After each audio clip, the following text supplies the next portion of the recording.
So thanks so much to Peg, and thank you for coming. It's really a treat to be reading here. So I'm a poet, and I'm going to read about 5 or 6 poems for you. Can you hear me okay back there? So the first one is a San Francisco poem. It's called City Eye Elegy. A tall taker's makeup is perfect. Bridge is the beginning of the city. Waves lick its feet. After her cubby, a tunnel, pale blue eye, then shut, then sky. How lids of the car cans glimmer. Little dogs kicking back dust in the crosswalk. If my lover were blind, would I dye my hair green? Is there only one other in this world to please? My other died a year ago.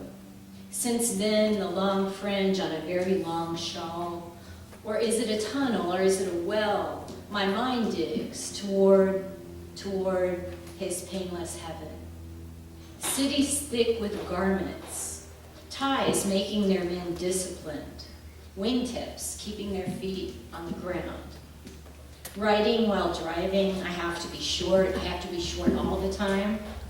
I look at you and think, you're my height, but I'm 5'3", with the ambition of a virus or a Rotarian. As a girl, I was a red-haired Rotarian. Lisa Yee and me and 50 men, a cold buffet. That was in a little city 3 careers away, a place of too many grapes. Now I'm in the park with a windmill, Ocean Beach, home to fragile baby buffalo, who panic in their pasture when the smaller dog digs in, panic, smash into fence posts, break ribs, and cry. So discipline descends again for little dogs, long ties and shorter tunnels. Walking towards water, where a vision of the original cliff house persists invisibly on the horizon, now my absent other with me in the phantom Victorian tower, sighting these passing strange pairs of whales migrating, fathers and daughters. So I'll read another poem for my dad as well. This one is called Queen Isabel on Watch Hill, and it was written in Connecticut during the wintertime when everything was incredibly cold. Impeccable waiters waver in corners as the Ocean House cocktail stills me. I'll try to coax the rocking horse out of my ear. All hilltop curbs signed private. I parked 4 blocks down in an emptied town. Now bankers own the old Portuguese fishermen's houses, their wide chestnut planks and Persian rugs seen only on weekends. I didn't know a bay could freeze in waves, ruffled in place where the sea shallows are a pewter plate. In the dining room at the inn, 3 walls of casements fill up with this sound. How many bright panes. Fallen into the ranks of those alone, a glittering host meets my eyes over empty tables.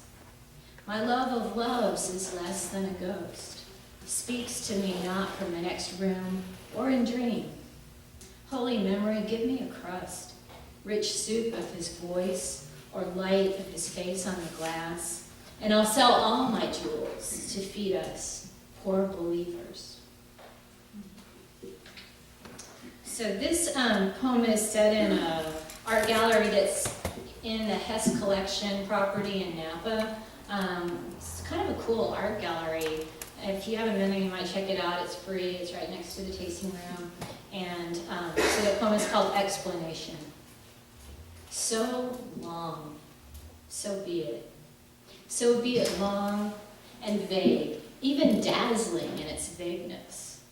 The face of a cliff disintegrating, face of a faux cliff, art cliff, white cliff of Dover stone made by an artist's collective, hung in a winery gallery, high on the wall, all the way to low on the wall of the high-ceilinged gallery, white leviathan of fabrication, cliff face of polyurethane and paint appearing to disintegrate, like Bacon's painting upstairs in the gallery.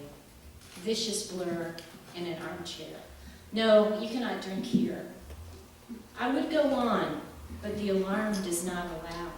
I would, to what she said about not dazzling, The dazzling implying light, and crystalline implying blinding, bowed to, valorized. In the carnivorous expanse of Jim Show, an infinitude of teeth, so long a shining of prismatic knives, new, hard, sharp, vertical. But the alarm, so be it. I can't rise beyond the second floor, where Bacon's bloated figure sits and swings, his polychrome disintegrating face from side to side, so fast the features blur, or else his head spins on a pole of neck, so quick the features smear and drip, becoming faceless, vague. You tried to console me, dazzling as tinsel, but in my mind, I see the grainy black and white of Tesla under his transformer's flaming wings, dazzling, radiant, vague. And I'm going to read one more short one for you all.